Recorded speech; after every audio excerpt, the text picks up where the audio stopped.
Mustang, or the Kingdom of Lo, is a region in northern Nepal which follows the deepest gorge on earth, the Kali Gandaki, way up into the Himalayas to Tibet. It's been isolated from the rest of the world by geography, culture and travel embargoes for hundreds of years. In many ways it is Tibet, since its language, culture, religion and people are Tibetan. It's a little bit of Tibet that flowed down with the salt trade, taking salt down the arid, windy Kali Gandaki valley into Nepal and India.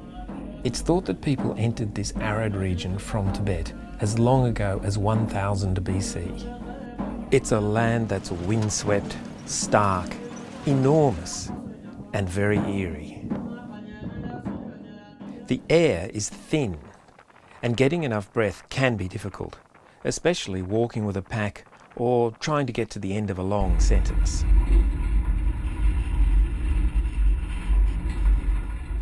Our goal, Rajiv's, Cameron's and mine, that's Rajiv, and he's Cameron.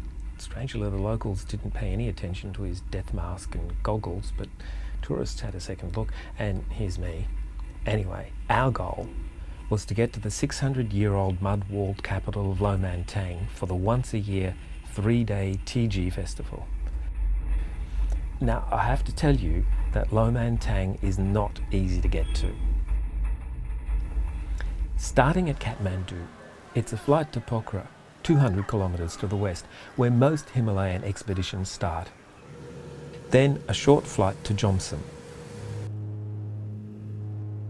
Jomsom is almost 2 kilometres higher than Pokhara Airport, and this flight takes off and climbs until suddenly it lands without ever having descended. It's like being picked up and put on a high shelf. From Jomsom, at 2,736 metres, you either walk to Lo Manthang or pile into a Mahindra Jeep for one of the most bone-shaking, frightening and exhilarating journeys on earth. We cooled our heels in Jomsom for a while because Hemraj, our guide, had missed the flight. But in the morning, before the wind picks up, they fly every couple of hours, so he was soon with us. Then we 4 and 6 others, counting the driver, squeezed into a jeep, our precious luggage on the roof, and bounced off into the mountains. To call the route a road is high praise indeed. Single lane, dirt, and so high at times you can put your head out the window and look down a kilometre to certain death if your driver makes a mistake. Not a trip for the faint-hearted.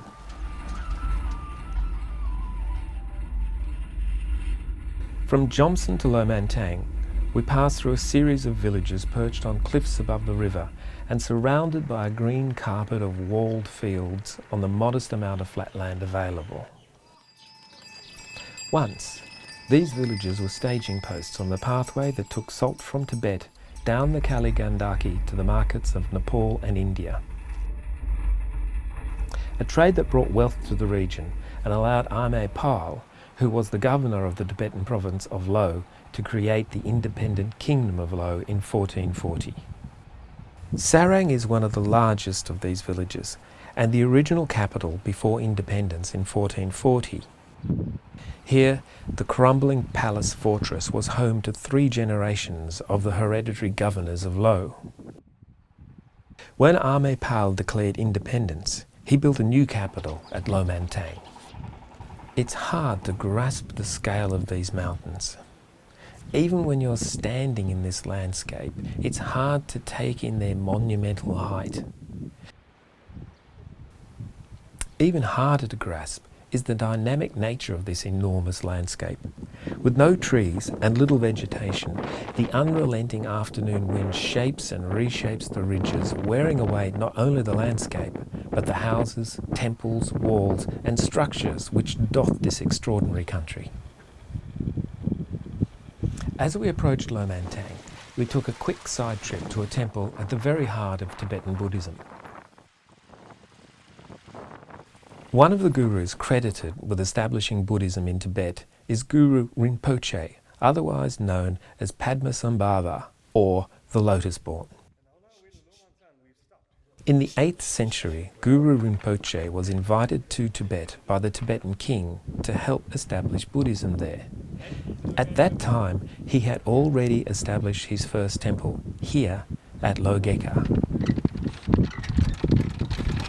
From Lo Geka, we continued on to Lo Manthang, and after one last high pass, we could see the city nestled in a deep valley below us. We stopped the Jeep and I got out to take some video. But as I stepped from the Jeep, the jet force wind slammed the car door and nearly took the camera out of my hand. I fired off a quick still image as the wind cut through my clothing before struggling back into the shelter of the Jeep for the winding descent to Lo Manthang.